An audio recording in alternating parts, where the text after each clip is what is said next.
How to get refund on Shein. Hello everybody, welcome back to my channel. This is me, Vipin Bisnet, and today I'll guide you on how you can get refund on Shein.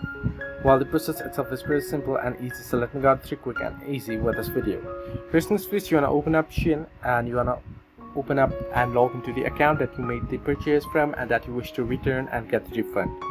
So once you're on the home page, you wanna tap on the Me option at the bottom right corner of your screen, and then you wanna tap on the option that says My Orders. So you can tap on View All option beside it. Once you do so, all your orders will be here.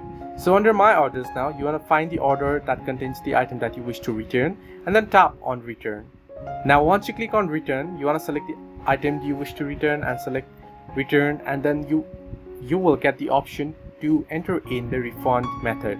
So you want to tap on Refund Method option, enter in your refund details, and you're good to go. It might take various days to get your refund, however.